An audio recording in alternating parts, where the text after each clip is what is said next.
Previously on the Crenshaw Corner. Stop being French. It's not we. It's me. You. I'm telling everybody, I've been married a long time. You the one keep talking about, oh no, we baby. No. I feel like we're still babies I'm old in enough the marriage game. My marriage is old enough to go to war. My marriage is old enough to drink. My marriage is old enough to vote. So no, we ain't the babies in this. My marriage ain't a baby. No, I feel like my marriage is a full grown man with chest hair and a beard.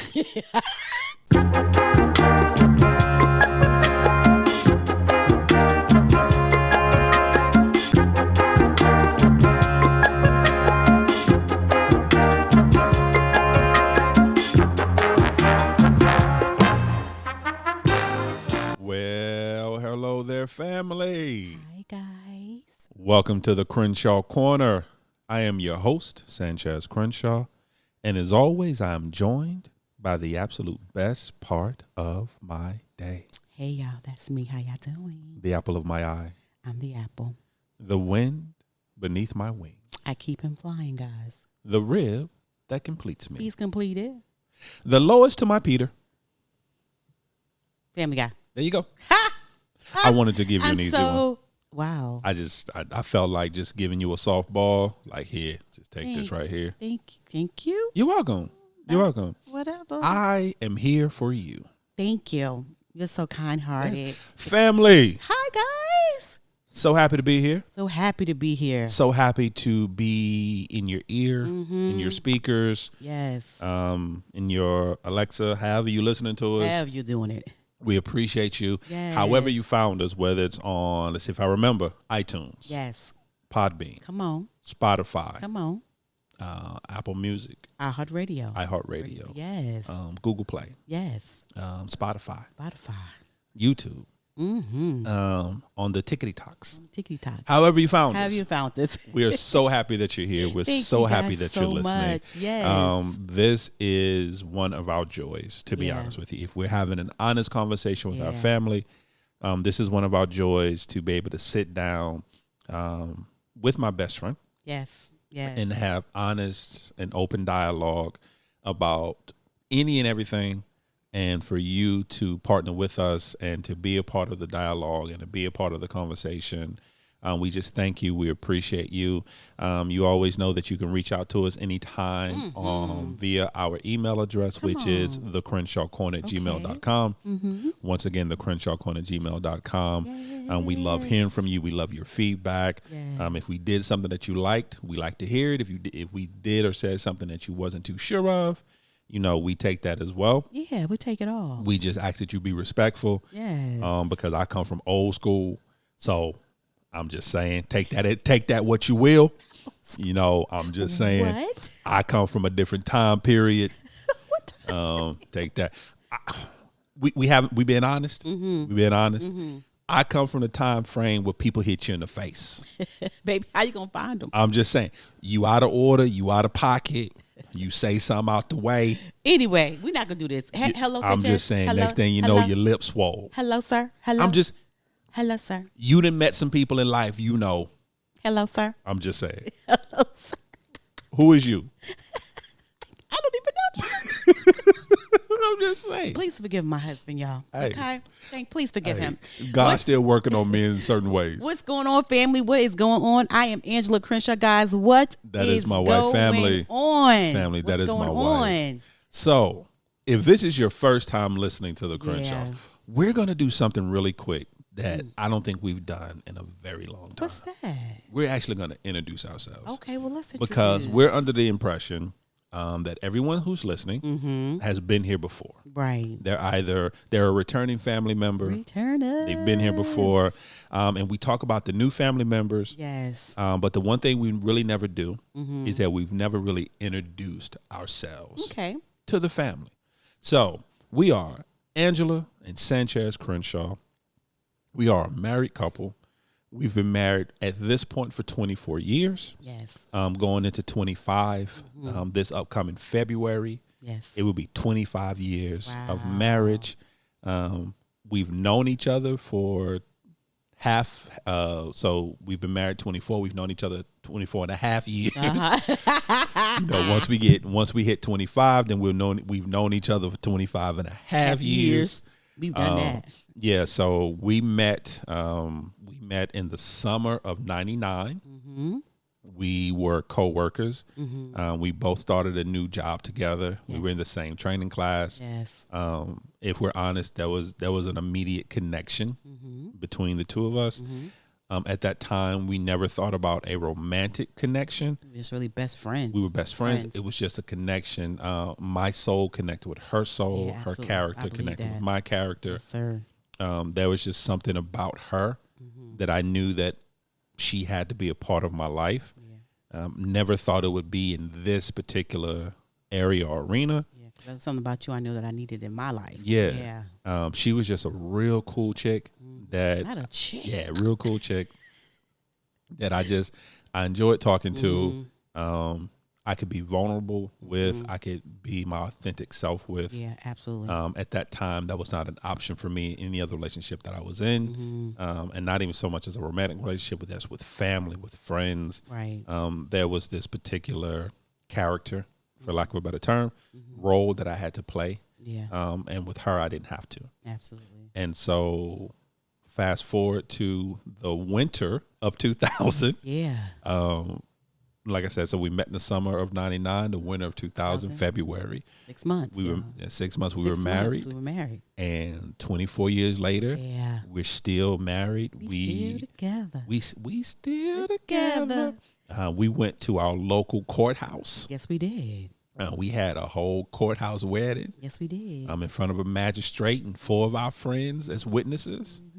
And once again, as they say, the rest is history. The rest is history. We started this podcast about two years ago. No, baby. 3 years? Baby, no. It wasn't. This is It going wasn't off- 2020. It's going on our 4th year. It is going on our 4th year. Was it This is like- 2020? Yeah, it was during COVID. We started because of COVID. Oh, that's so crazy. We didn't kill each other. This is true. So, COVID birthed this podcast. Yes, it did. The time where the whole world was quarantined and locked down, and at that time we were both working from home. Yeah. We were both in the same space, Yeah. 24 hours a day. Yeah. Excuse me, 7 days a week. My God. And we said we need an outlet. Yeah. Is anybody else feeling like killing themselves Yeah, like we do? Before we commit double murder in this home. We got to figure out something. So we decided to start a podcast. Yes. Initially, it was a therapy session for us. It was a therapy session. In some ways, it still is. It's the truth. And then we said, well, what are we going to talk about? What's important to us? What's dear to us? And we like, you know what? Marriage. Marriage is dear to us. Marriage is important. Communicating is important. Loving each other. And we looked around and we realized that there was what word do I want to use? There was for lack of a better term, there was a destruction, a deconstruction. That's what I want to say. A deconstruction of marriage. Yeah. And we were putting all these different terms on marriage that never should have been. Yeah. And trying to explain marriages in ways that marriage never should have been explained. Right. And so what we wanted to do was talk about marriage from a perspective of what a healthy, effective, not perfect. Not perfect now. Not perfect in at any all. way. Lord, we working. What it looks like. Yeah. From our experiences, from the mentors we've had, The friends we've had, from the friends we've had, from the family we've had, and then we just start talking. Yeah. And then we start talking about any and everything from sex to dating, to kids, to seasoned parents, and just any and everything of what can come in between a marriage and not allow it to be as effective as it needs to be. Absolutely. And I think too, from my point of view, he brought something that I hadn't had. Right. I always been strong and be the strong one and take care of everybody. And he came in as a friend and he knew what to take care of, he was able to, one person in my life that would have been like, sit down, I got it. Sit down, I can do this. Sit down, let me help you. I see you. You're important. It means something to me, your thoughts, your processes. Right. And so that was the best thing for me. So as friends, we just loved each other so much. And it just grew into something. And I was like, everybody, like, yeah, I brushed past that. Yes, in 6 months, we got married. 6 months we did. 6 months we did. We never dated. We just got married, right? Because we were best friends, co-workers, friends, best friends, husband and wife. Husband and wife. That was the timeline. And now we're parents and grandparents and all that great stuff.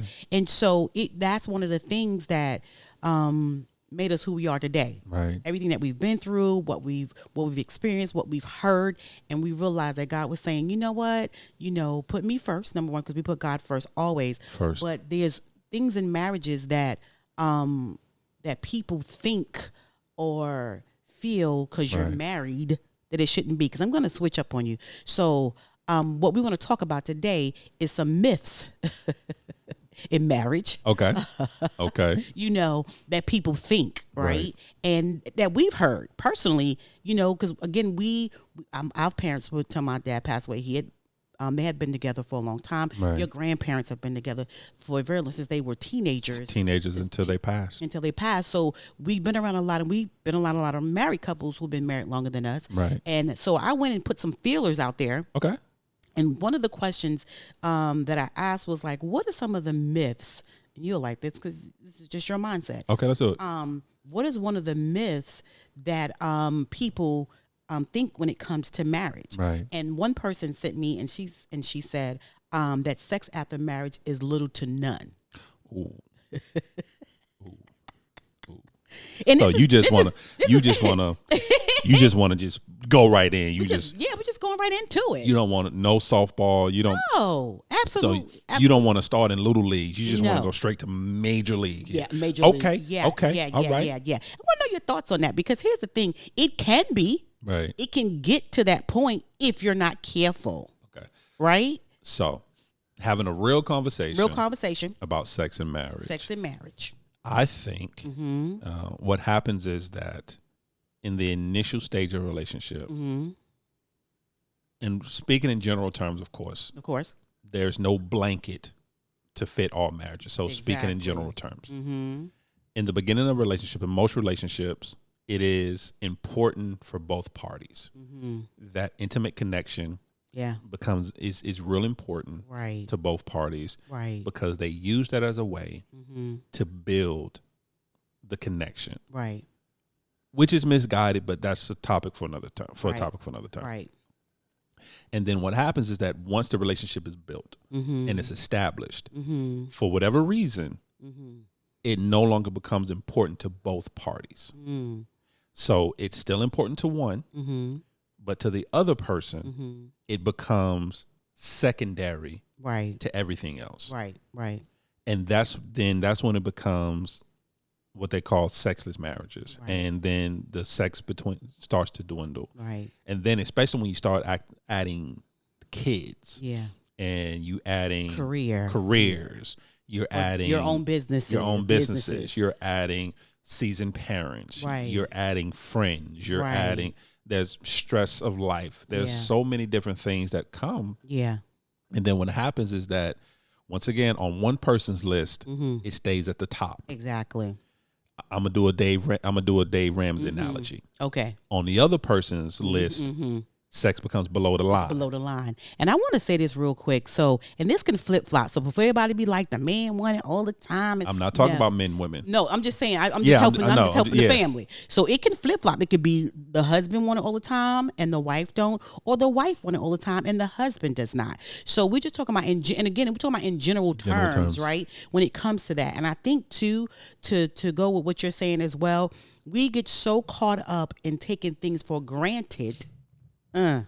Okay. Yeah. That person is always going to be there, or that person is okay. They're going to understand. Or they're going to understand that we're both in the same marriage. We're both in the same life. Surely they see me stressed. Surely they see me this. Surely they see me that. So surely they understand. And here's the thing. It is so subtle, because it will go to a point, and me and Sanchez have talked about this before, where you're in the bed together, but you're not in the bed together. Right. You're physically there together. You're physically there together, but his back is turned and your back is turned. And like we talked about before, we had to catch ourselves. His back is turned. He's on his iPad. I'm on my cell phone watching something. And then for 2 hours, we're not talking. Right. We're not conversating. And you have to be careful, because if you're not careful, you will become roommates and not even know that it happened. Yeah.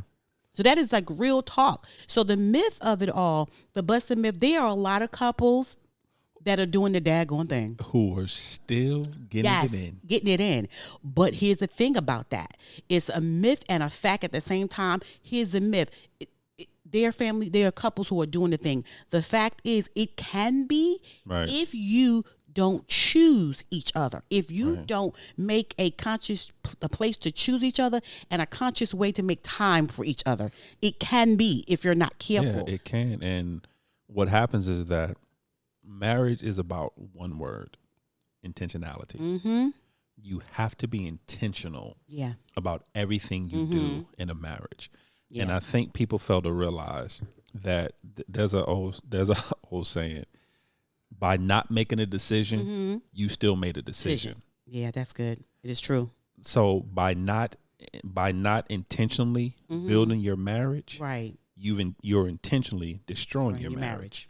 There's always Cause and effect. There's always cause and effect. And also, I think too, just remember, it doesn't. And I think this is what we need to know when we're talking about sex too. Sex, it doesn't really. The act of what you really want to have happen doesn't start in the bedroom. Right. Right. That starts all day. Right. So it's not like, it's like, and I don't even think people do. People still do Foreplay. I was going to say that word, but I was like, dang, I'm on a podcast. But anyway, We're whole adults out here. do people still do foreplay? And some foreplay has nothing to do with 5 minutes or 10 minutes before you get ready to have sex. First of all, or make love or be intimate, whatever word you want to use at this point. First of all, if you are in your car and you're listening to this podcast and your kids are around, if you kept it on the moment we said the myth about marriage is a sexless marriage, whatever came after that, I love you, but that's on you.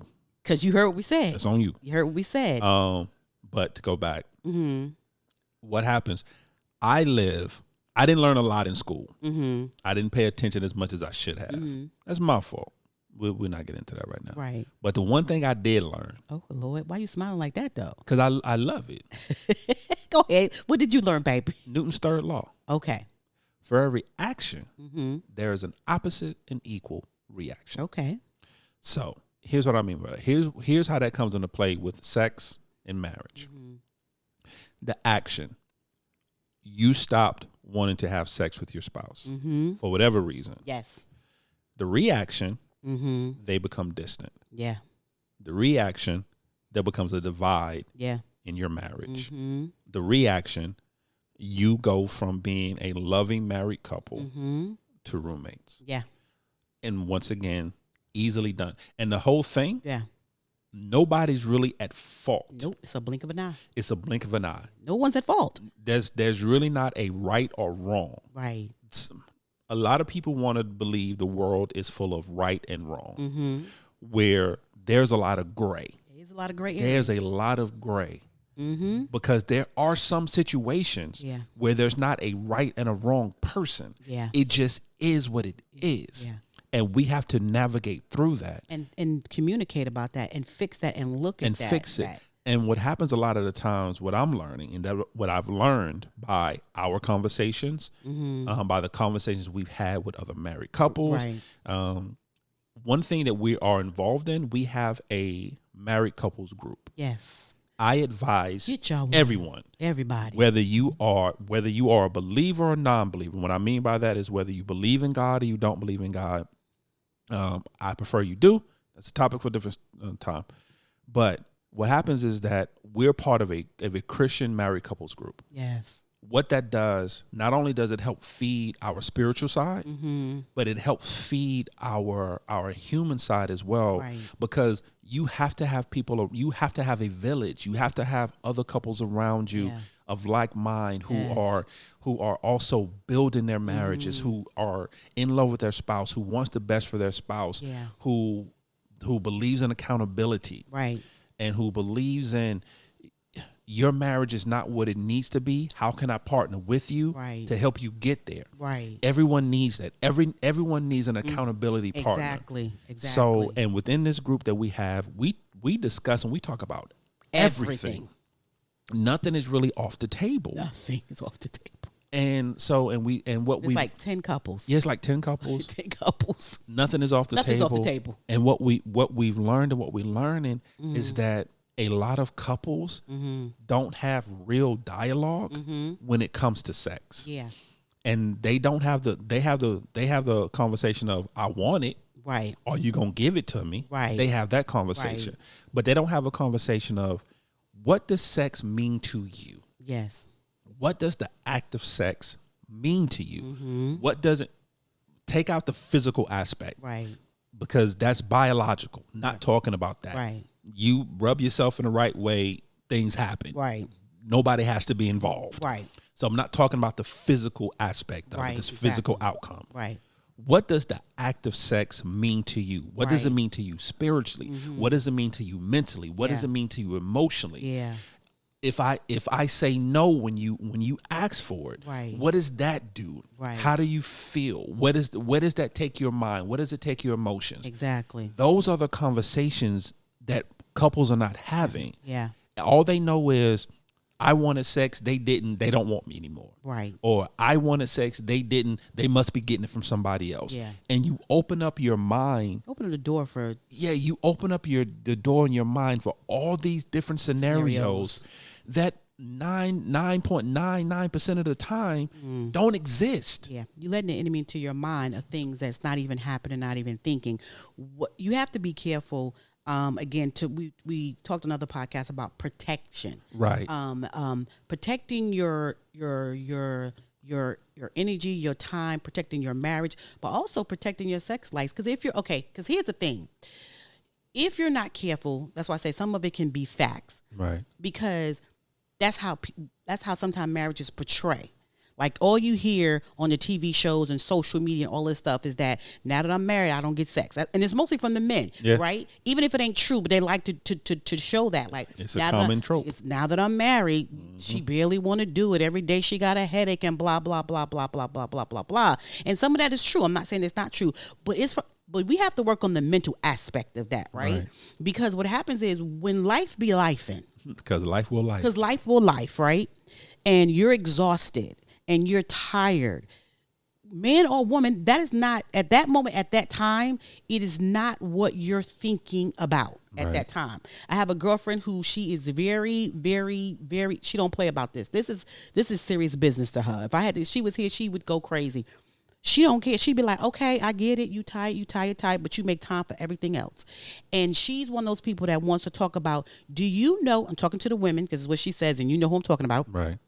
Do you know what it does to your husband when you're not being sexually active with him? And so that tells you who I'm talking about. I know.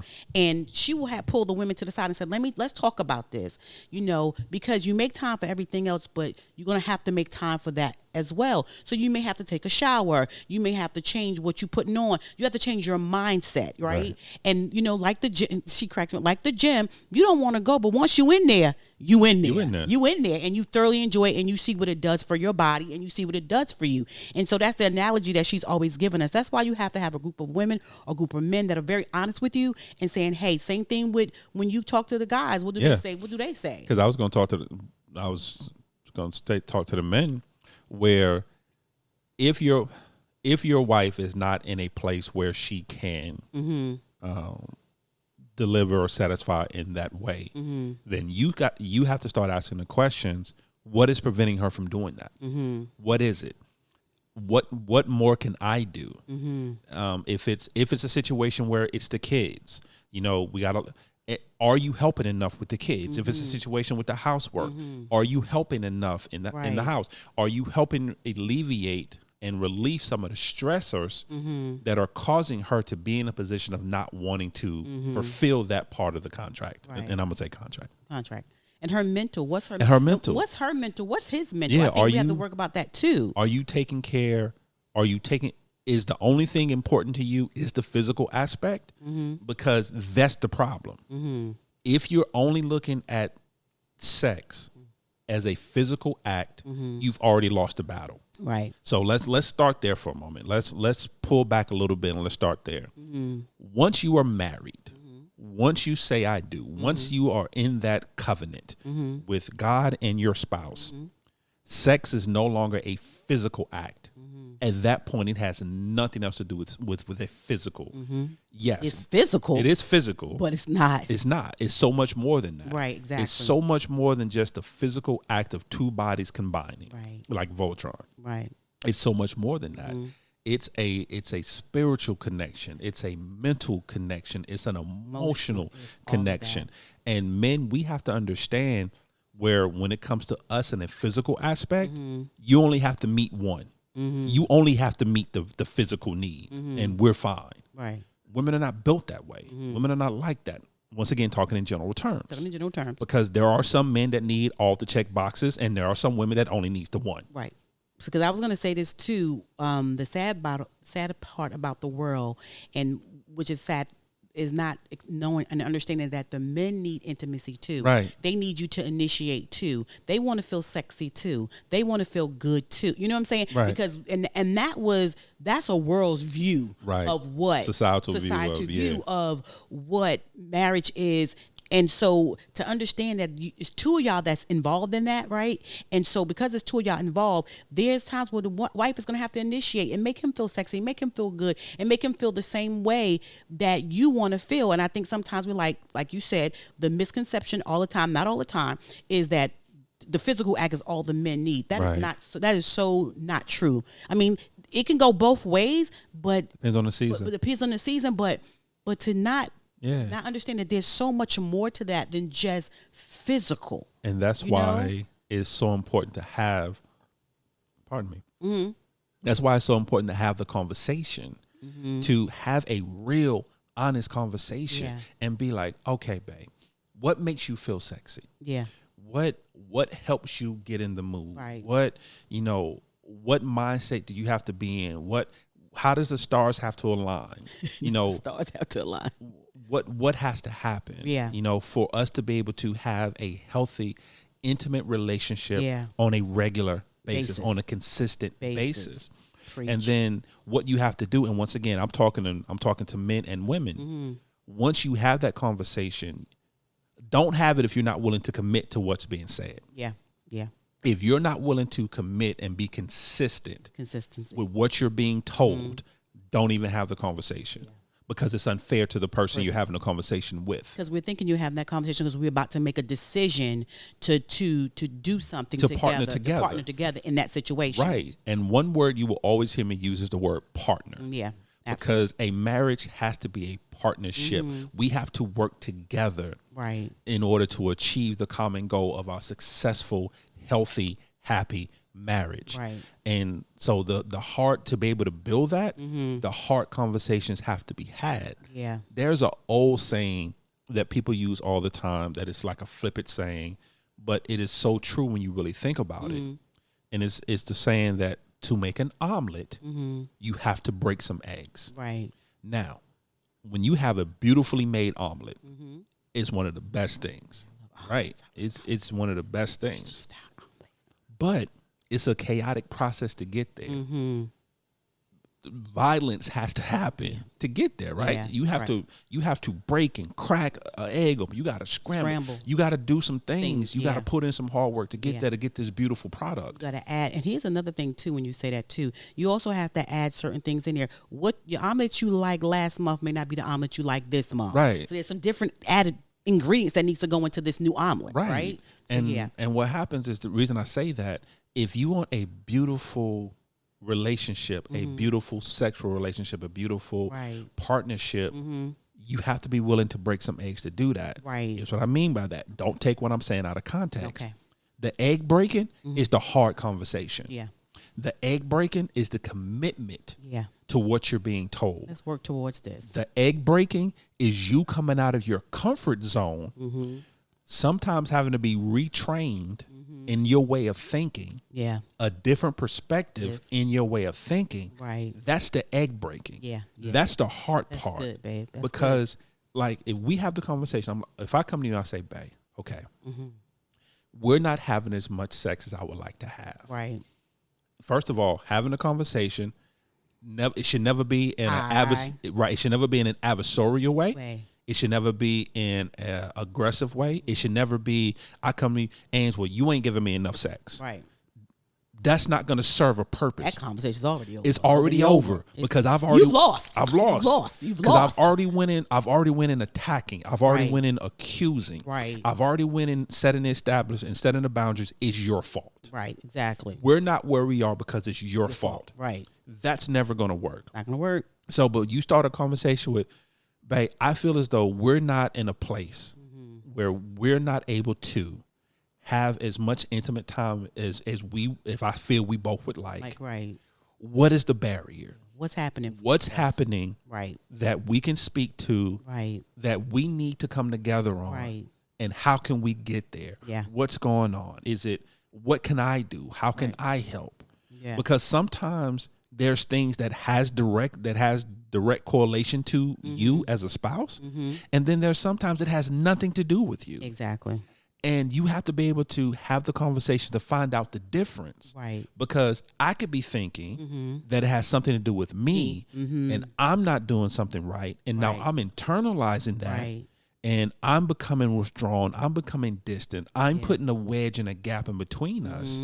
When the real reason of why we're not where we need to be has nothing to do with me. Now put a pin in that because we got another episode for that. Okay. One right there. We gonna that because I think that when we talk about sex and marriage, there's so many different things that are going on, and if we don't communicate about, like you said, what's going on, we stay in this position of opposition, right? Like you said, thinking that it's me against you and you against me when it comes to sex and intimacy, when it's really not. We are one together. We're just not communicating or telling each other what we really need or why, like you said, coming to me and saying, this is what I think we need to work at. Like, and hearing the other person's thought process of why they think we are not working in that area. And I think so, but when we don't do that and we're both not communicating it properly, articulating it properly, or not even talking about it at all. Not even talking about it at all. It becomes a situation. Huge problem. And it becomes a huge problem. And next thing you know, you're like, has it been 6 months? Wait a minute. How long? Wait a minute. Yeah. And plus you have to remember, life moves fast, right? Oh, and so you fast. have, I'm going to keep saying this until I can't, protect your marriage. From everything, protect your marriage. And because what happens, life is moving so fast and everything tries to find its way to get in a crack or crevice, right, of your marriage when it comes to intimacy. So you have to protect your marriage. And again, sorry, go ahead. Our family members before us, this was not a topic of conversation. So that's why people think that marriage, there was no sex. Because if you go back and think about your grandmama, well, when did they have time? Somebody did, because grandma had 13 kids. I can't stand you. I'm just saying, everybody grandma had like 13, 14 but again, kids. this is one thing that I found out too, with the marriage and Christian marriage, because I looked that up too. I was like, well, let me ask some people. And then also, what are people talking about? Another myth is that marriage and having sex in marriage is just for procreation. The devil is a lie. Yeah, it's so much more than that. Right, but back in the day, that's what it looked like it was. Yeah, it was just to populate the earth. To populate the earth, because they took the Bible. The Bible said, "Multiply, be fruitful." Absolutely, multiply. Yeah, absolutely. But it wasn't just for that. And I think because we hadn't seen in society that women actually wanted it, because it was always the woman had a headache and the husband always wanted it. But then also, if you want to kind of go back in societal, women were always also made to feel bad or guilty about wanting it. Yeah. They were always portrayed as, go back to your grandmama's terms, being loose or being a harlot, or being, you're not a good girl. It was always, women were always, from a societal standpoint, once again, talking in general terms. Talking in general, guys. Where it was always, men were taught to go sow your seed. Go out forth and, go, that's what you're supposed to do. Right. Women were taught, you're not supposed to explore. You're not supposed to feel. You're not supposed to, if you want it, if you want to have sex, then you're a bad woman. You're a bad person. You're a Jezebel. Right. Which I never understood that because then who was all these men going out and sowing their seed with? If the women is taught not to, how does that work? Who's the seed being sown with? But that's a topic for another time. But also, one thing I want to talk about as well, since we're here. We talk about the hard conversation. Yeah. We talk about being vulnerable and really having the most honest conversation that you can have with your spouse. Right. that's not something you can. That's another thing that you have to work at. You have Yeah. to establish. Yeah. I can't walk into the house and have a deep conversation with someone who has never opened the door for that to happen. Right. Or anytime that I try to do, they attack me, not physically, verbally. They attack me verbally. Right. They change what I say. They turn it around on me. They're never at fault. It's hard to have an honest conversation, an open conversation with someone who's closed off. Right. I say all that to say, if you want an effective marriage, if you want a joyous marriage, if you want the type of marriage that God has designed for you, you have to set the foundation of vulnerability within your marriage. Yeah. For this to work for Ange and I, she has to know that she can come to me and talk to me about anything. Yeah. Even if it's about me. But it's hard sometimes. She has to know that she can come and say, "Bae, I don't like when you do this." Right. Or when you do this, it makes me feel. Right. Or I would prefer you do this a different way or try it a different way. Right. If she feels like any time that she's going to approach a topic like that with me, I'm going to attack her or I'm Right. going to shut myself off, which I have done in the past. We're being honest. Yeah. Yeah, absolutely. I've done it. Right. And it took so long for us to rebuild that and to rebuild that trust in her that she can come to me, Right. that we lost so much time. Yeah. Time that we didn't have That we didn't have to lose or give. because I wasn't open to it.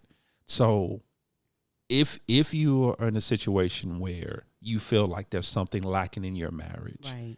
and you want to have the conversation, then both parties have to set the foundation Yeah. and set the app. One thing our church always talks about is atmosphere. Setting the atmosphere. You have to set the atmosphere in your marriage. I have a really, and I'm like a squirrel. I'm like the little dog from I'm Up, squirrel. So my mind is going in 1,000 different directions. I have a really good friend.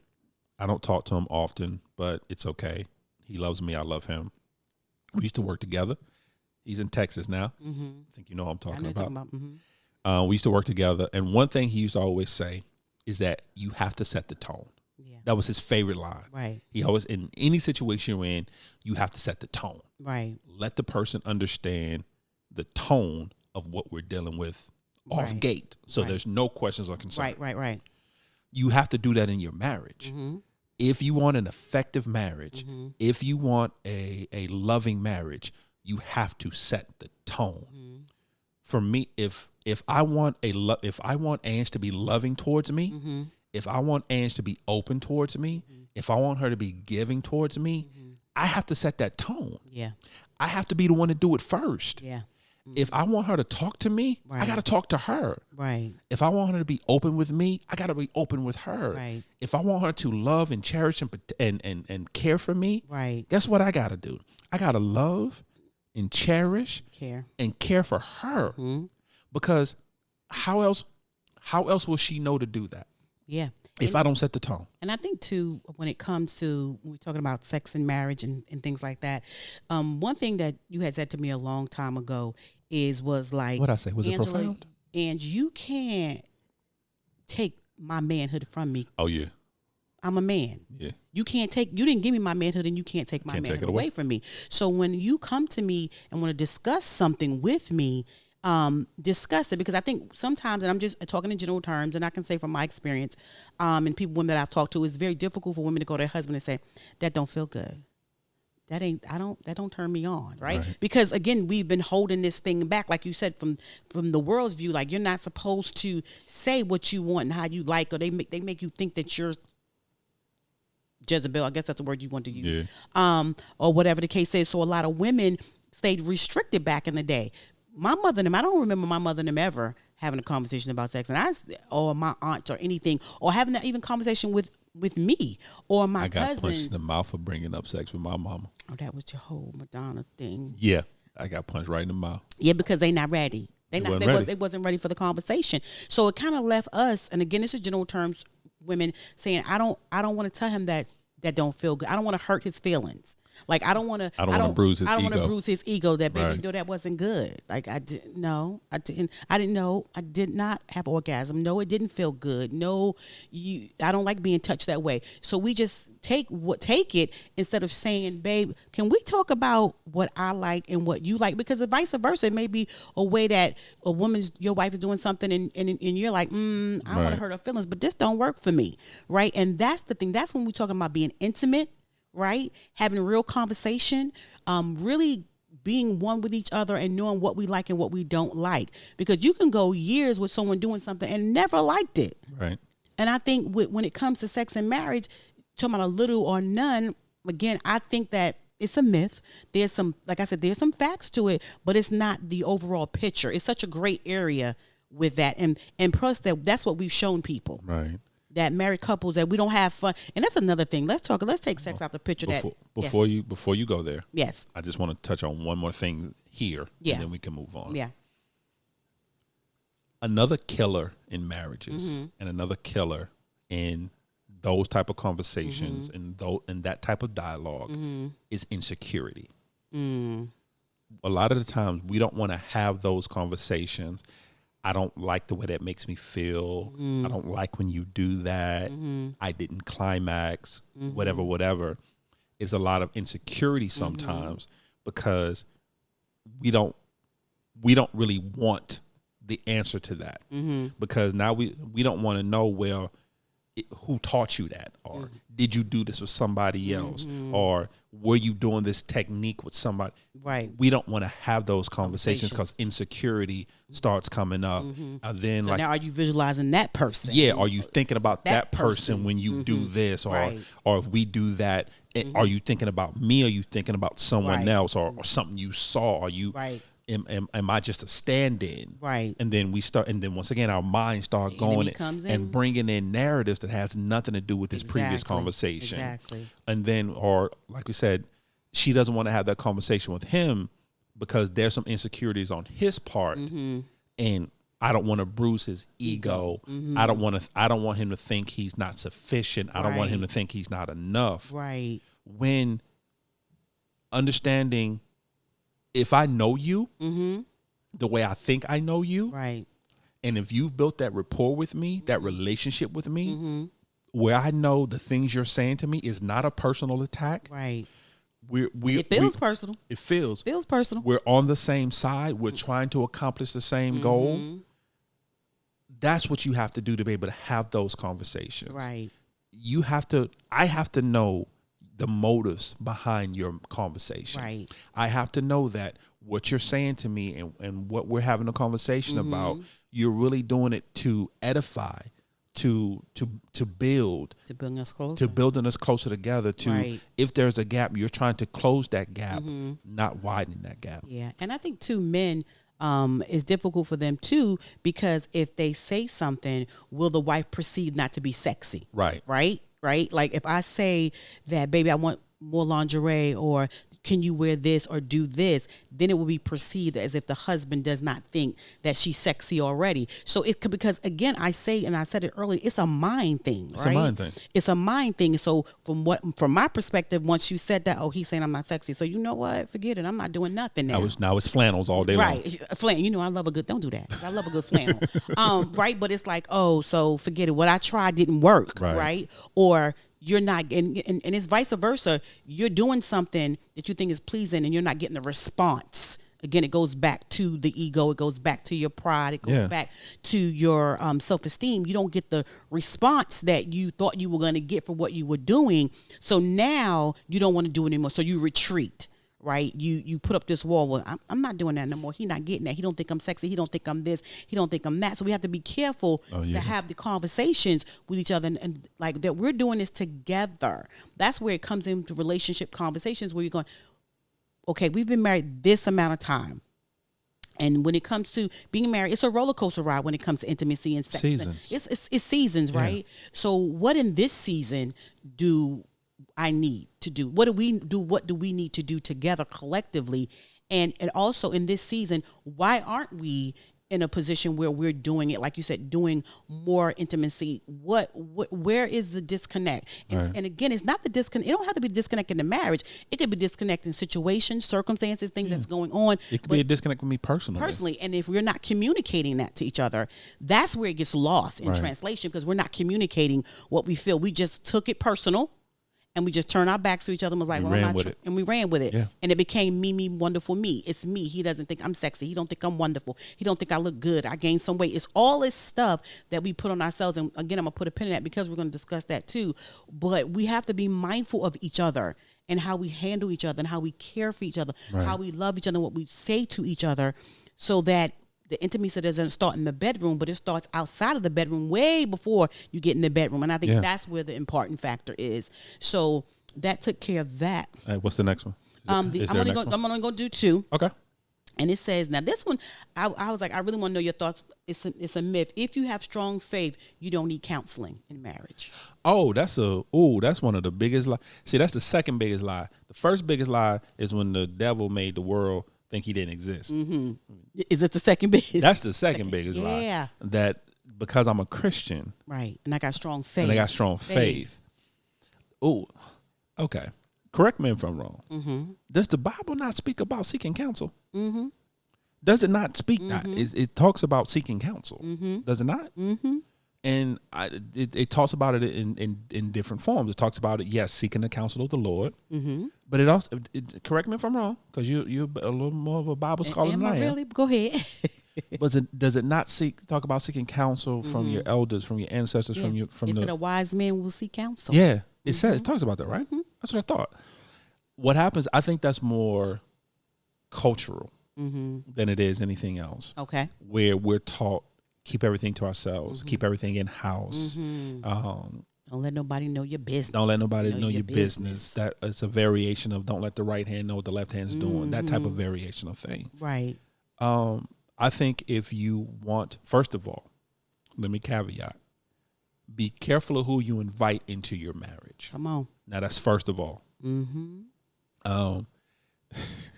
I know this sounds crazy. So there was a movie came out, I want to say 1987. And even saying that makes me feel so old. But go with that. But it was The Lost Boys. If you're not familiar with The Lost Boys, during the time it had some of the biggest names of young stars. It had a young Keith Sutherland. It had Corey Helms, Corey Feldman. It had Jason Scott Lee. It's a movie about vampires, actually. Okay. So what it is. But there was a line from the movie. It said, and it was the head vampire. Because one of the rules in that universe of being of vampires is that they can't come into your home unless they're invited. Right. And so the head vampire was there because he was pretending to be somebody else. And when everything started to go, he told them, he said, never invite a vampire into your home, silly boy. You lose all your power. You have to be careful who you invite into your home, into your marriage, because when you invite certain people and certain things into your home, you lose all your power. So you have to be careful of who you invite, but you have to seek counsel. Yeah. Because there has to, yes. And if I seek counsel, that does not mean I don't believe in the Lord. Right. That doesn't mean that I don't have faith in God. Does not mean that we're not praying. It doesn't mean that I'm not praying. Right. It doesn't mean that I don't believe that God will do what he says he's going to do. Amen. What it does, it gives God another avenue to work in my marriage. Give us a different perspective. To give me a different perspective. Right. Because the beautiful thing about God is that what he will do is that God will give you confirmation. If someone comes to you and say they have a word from God and God told me to tell you, it should never be something so brand new and off the wall that you've never heard yourself before. God is going to tell you first. And then God is going to use someone for confirmation. Yeah.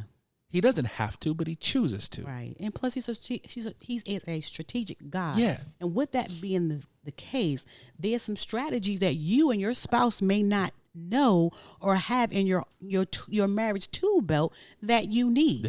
It's just like fixing something. If you're fixing something around the house and you got everything in you, but for this particular situation, you don't have a screwdriver, you're going to go get a screwdriver. You may have a flathead, but you may not have, what's the other one? The Phillips, right? So you're going to go out, this particular situation needs a Phillips screwdriver. Right. So you're going to go to Lowe's, Home Depot, whomever, and you're going to get that to help you fix that situation. Same thing in your marriage. In your marriage, you may not have the strategy for this particular situation that needs help with. So you find someone who has nothing to do with your marriage, who has a bias, don't have a dog in the fight, as the old people say, and they go in and they give you strategies, not tell you what to do, but give you a different perspective and strategies to use for that season or for what needs to be fixed or it needs to be helped or moved or whatever the words that you guys want to use in that. But sometimes we say to ourselves, I love God. I went to prayer to the Lord, and that is what we are supposed to do. God is at the center of everything that we do.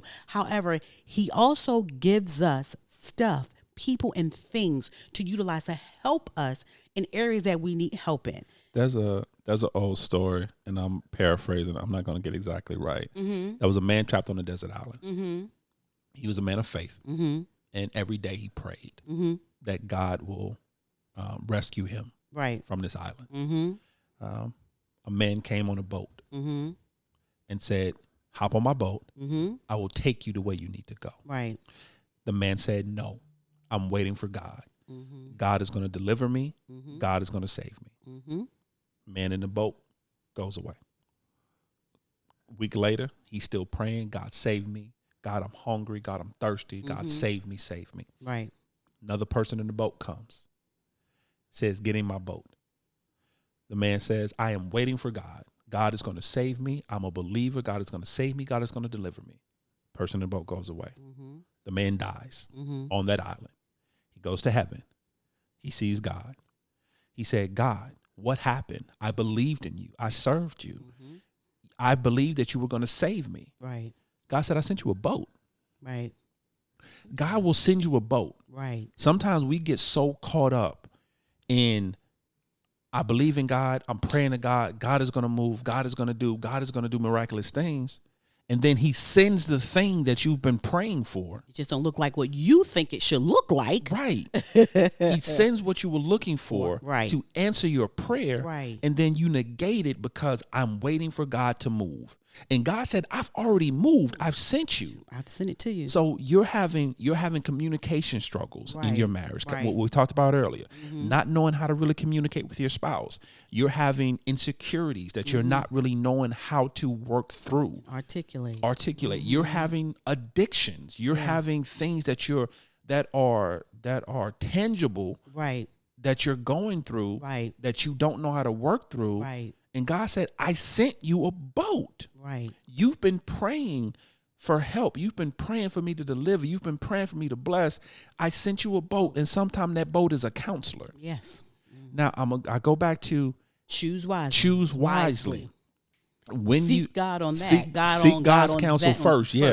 On that. When you get to the point that you are ready to find a counselor, mm-hmm. that you're ready to find a marriage counselor, someone to speak to, seek God first and have him lead you in the direction of where you need to go. Exactly. But I think counseling is vital. It is vital.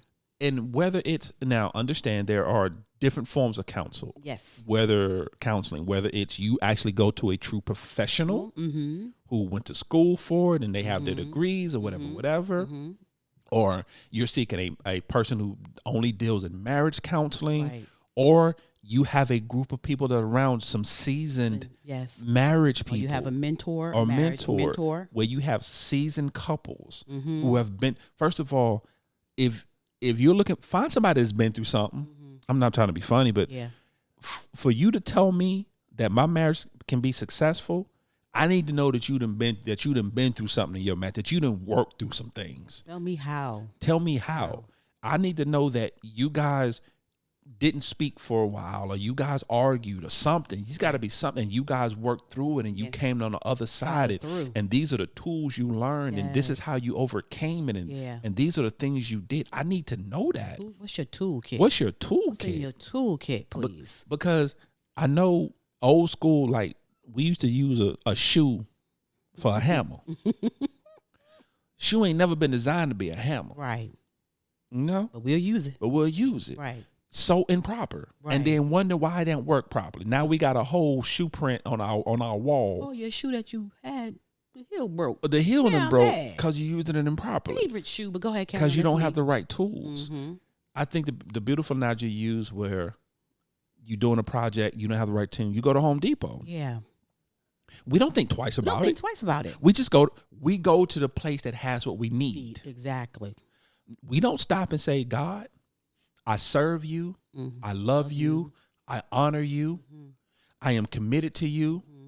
I I don't have a hammer, but this nail needs to go on the wall. God, can you put this nail in the wall? Doesn't work that way. And then you sit there It tells something come through. and you look at and you sit there and you pray and you fast until that nail goes into the wall. You don't do that. No. You say, okay, I'm hanging this picture. I don't have a hammer. Okay, let me go to the store. Let me go get a hammer. I'm gonna go buy a hammer. I'm gonna come back. I'm gonna hang my picture. Same thing. Same thing. I'm having communication problems in my marriage. I'm having distance in my marriage. Yes, first of all, don't misunderstand. Your first step Yes, Lord. is to seek God. Seek Him. Your first step, Individually and together. individually and corporately. Yes, sir. That don't misunderstand what we're saying. I am not negating the power of prayer. Somebody prayers. I'm not going to say somebody. My grandfather, my grandmother, my mother's prayers is why I sit here today. Amen. If it was not for if it was not for, and it's been a lot of people in my life have prayed for me, but if it was not for those three Yes, sir. praying for me the way they did, Yes. and the way they continue, because my grandfather and grandmother prayed for me until their last day. Yes, sir. My mother still prays for me to this day. Yes. If it was not for their prayers, I would not be sitting here today. So I'm not negating that. But what I am saying is that faith without works is dead. Yes. You can have all the faith in the world that you want. Yeah. But if you never put that faith into action, Yeah. if you never move on it, you will never see the fullness of what that faith brings. And you also, if you don't move on it, then you're sitting there and you are having these conversations over and over. It's like beating a dead horse, but y'all don't have clarity and understanding because you're not willing. So you need someone else with a godly counsel to be able to hear you both and give you a different perspective, not the answer. Not the answer. Right? Because that answer becomes, when you get a strategy and a perspective, God will walk you through that, right? But not the answer, but to show you a different perspective so you can begin to hear each other and listen to what each other has to say and have someone else say, okay, did you hear what she said? Because sometimes we're so busy listening, we think we're listening when we're not. We're actually formulating answers. So as soon as they finish, we have an answer for what they said. And that's a whole nother thing by itself. And so you don't get a chance to really hear what the person or hear the person's heart. So you definitely need godly counsel to sit down with you. And again, like I just said, being very careful who you let into your house, which means being very careful who you let into your marriage. That's right. Basically, is the gist of that, right? But then having someone to sit there and walk you through and show you the strategies and having God at the center so that you can definitely make great decisions that will carry you. Even when counseling is over, you have the foundation. You have the foundation, which is the word of God, and the strategies for whoever God places to give you those strategies to walk you through your marriage. That is incredible and amazing. And I think that when we don't do that, and I think that's a prideful, right? That's cultural. That's prideful. I was about to say that. I was about to say cultural because you know what's crazy? Culturally, we don't put enough stock into mental health, and we've touched on this in the past in a podcast. Yeah, but culturally, we don't put enough. We're getting better as a society. Yeah, but there's still a stigma there when it comes to mental health. We put a lot of stock in physical health. Yeah, but we don't put a lot of stock in mental health, and it's really just because. Even to this day, we still don't have a full understanding of how the mind works. Yeah. The full understanding of the mind is still a mystery. Right. To doctors, scientists, it's still a mystery. They still don't have a full understanding of what the human mind is able to unlock. Right.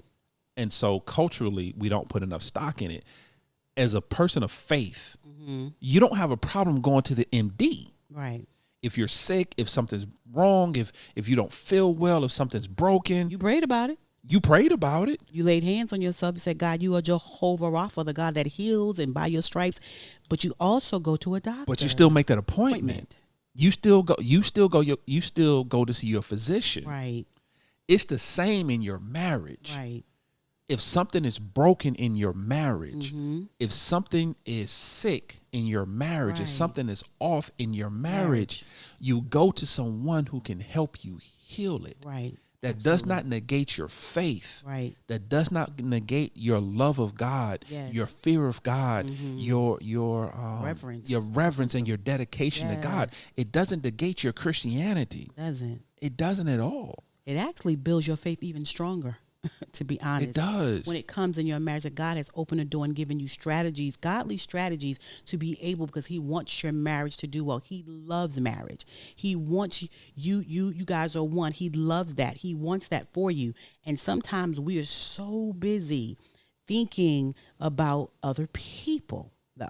And what they may think. And what they may think because y'all have. And here's the thing: you don't have to have problems to go to counseling. Let's talk about that for a minute, because I don't want you to think like, oh, my marriage is great, we don't have any issues. What I'm saying is sometimes it is a different season, a different perspective, a different thought process that you need to look at and hear from to even make your marriage even greater, even better. So we have to be mindful, because sometimes we don't want people to know, oh, Angela and Sanchez, did y'all know Angela Sanchez in counseling? Girl, what's wrong? What happened? And we so busy worried about that versus building this marriage for the glory of the Lord. Yeah. We go to the doctor every year for a physical and a checkup. Annual checkup. Ain't nothing wrong. Ain't nothing wrong. We just going to get checked out. Yeah. We're going to make sure everything is still good. Still working. Why is it any different from our marriage? Yeah. Why? Yeah, we're good now. We talk, we spend time, we're loving. Yeah. She does the laundry, I do the dishes. If she cook, I'll do the dishes. Right. If I cook, she'll do the dishes. Right. We got a good thing going on. A good partnership here. Good partnership here. But I want it to continue. Yes. And because I'm not perfect. Right. And because I don't handle every situation perfect. Right. There still are some tools I can learn. Right. That can help me continue to nourish. Right. And foster this relationship. Yes. So we have to get away from the stigma of because I need a counselor or because we're seeking counsel, right, that something is wrong or something is broken or someone's going to think differently. Yeah. Truth be told, as long as my marriage is healthy I don't care and what you whole, guys think. I don't care your opinion. I don't care about your thoughts.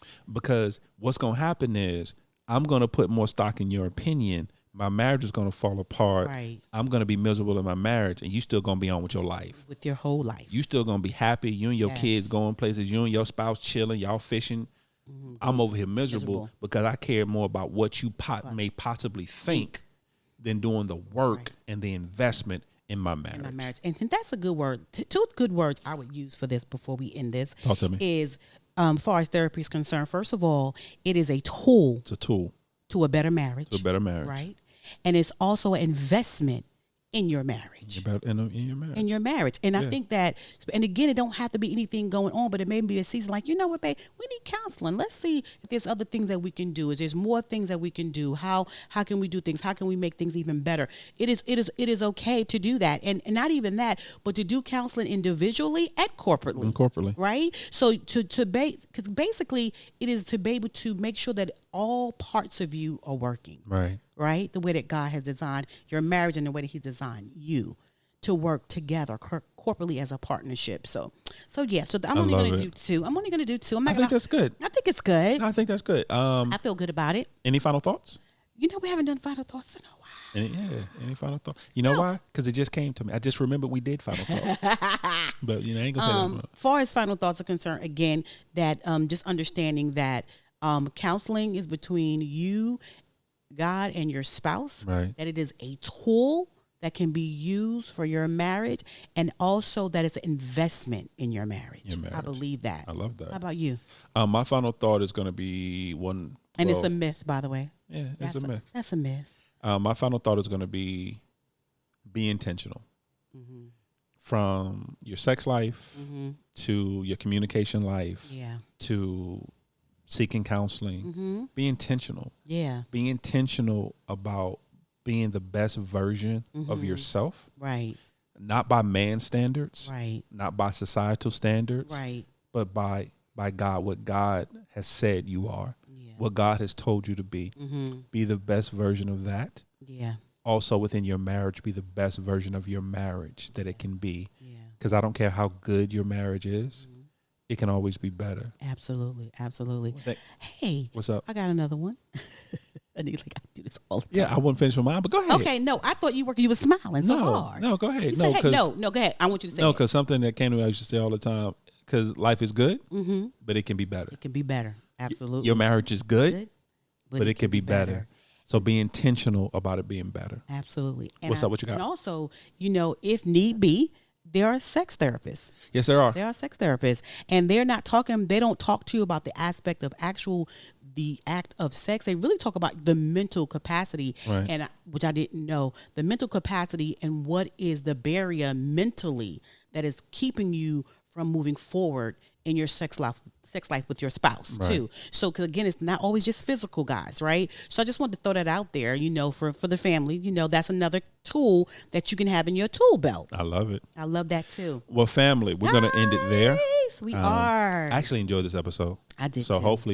hopefully we have said something that will trigger thought. Yeah. That would trigger conversation between you and your spouse. Absolutely. Open dialogue. That's what this is about. That's why we do this. That's why we do do this to offer a different perspective and Mm-hmm. also to give you an avenue Yeah. to have those conversations Yes. with your spouse to rebuild, to refresh, to restore. All the reasons. All the All the reasons. reasons. So, family, we thank you. We thank you Thank for you, listening. guys. However you're listening, whether it's on iTunes, Podbean, Spotify, iHeartRadio, Google, whether you're listening on our own personal website at www.thecrenshawcorner.com, or you found us on YouTube, or you found us on TikTok, however you found us. Yeah. We thank you so much Thank for you joining guys us. so much, guys. And as always, family, welcome to our journey. Love you guys. Bye.